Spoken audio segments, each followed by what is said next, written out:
이번 산불 사태로 취약한 재난안전망이 적나라하게 드러났다는 평가가 나오고 있습니다. 숨진 피해자들의 대부분이 거동이 불편하거나 정보 접근성이 떨어지는 산간 지역 고령자였기 때문인데요. 이제라도 안전 사각지대를 철저히 점검해 안타까운 희생자가 더 이상은 없도록 해야 한다는 목소리가 나옵니다. 빈틈이 드러난 안전 체계를 메우기 위한 과제를 손현진 기자가 짚어봤습니다. 경북 의성군 주민인 80대 오태선 씨는 빠르게 번진 산불에 놀라 몸을 피했던 순간을 잊지 못합니다. 이제 전화를 했어요. 마크 어디 가 있어요? 가게. 어디로 내려오래거든. 어디로 내려가려고 해. 앞뒤도 안 보이고. 차가 있나? 내가 뭐 아무것도 없는데 뭐 빨리 가려고 해요. 여기 왜 하나? 고령으로 몸이 편치 않은 데다 어디로 어떻게 가야 할지 몰라 큰 사고를 당할 뻔했다는 목소리에는 아직도 두려움이 가득합니다. 실제로 이번 대형 산불로 인한 사망자 대부분이 60대 이상 고령층을 포함한 사회적 취약 집단인 것으로 나타나 안전 사각지대가 여실히 드러났다는 지적이 나옵니다. 중대본에 따르면 이번 산불은 30명의 생명을 앗아갔습니다. 지역별로는 산불 피해가 극심한 경북에서 26명이, 경남에서 4명이 사망했습니다. 연령대별로는 80대가 13명으로 가장 많았습니다. 이어 60대 10명, 70대 3명, 90대 2명으로 집계됐고 50대와 30대가 1명씩 화를 당했습니다. 60대 이상 사망자가 전체의 93%에 달한 겁니다. 피해자 대부분은 인적이 드물고 이동이 불편한 농촌에서 거동이 어려워 대피하지 못했거나 급히 대피하려다 사고를 당했습니다.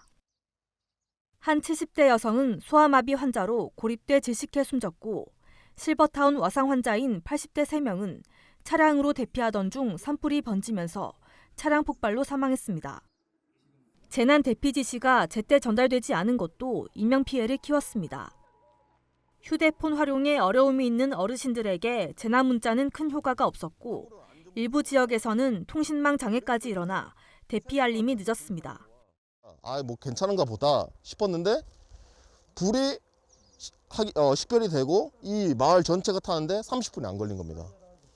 그때 만약에 어르신들이 조금이라도 늦게 나왔으면 저희 어르신들도 몇 명 돌아가셨을 수도 있을 것 같습니다. 젊은 사람들이 어르신들 다 데리고 대피를 하는데 그 대피 문자가 안 오고 하니 불이 마을에 붙어서야 대피를 시작하게 됐다. 정치권에선 재난 대피 체계의 보완 방안에 대한 논의에 들어갔습니다. 서미화 더불어민주당 의원은 장애인, 노인, 어린이 등 안전 취약계층의 특성을 반영한 맞춤형 지원이 부족하다고 꼬집었습니다. 이에 서 의원이 대표 발의한 화재 예방법 개정안과 재난안전법 개정안에는 안전 취약계층에 대한 대책을 강화하는 내용이 담겼습니다.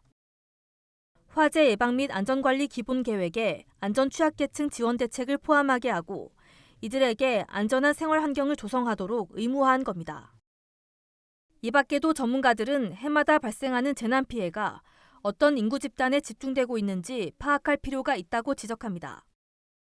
재난 피해자의 신체적 경제적 피해가 얼마만큼 복구되고 있는지 알기 위한 재난 통계부터 확립해야 한다는 겁니다. 재난의 불평등 관점에서 정책이 만들어지려면 우선 재난의 취약 집단이 어디에 얼마나 분포되어 있고 어떤 취약성을 가지는지에 대한 기초 자료들이 좀 있어야 될 것 같은데 그런 재난 통계는 아직 수립되고 있는 것 같지 않아서 장기적으로는 재난 취약 집단별로 피해 현황과 격차를 알 수 있는 시스템을 구축해야 한다는 목소리가 더해지고 있습니다. MBS 손현진입니다.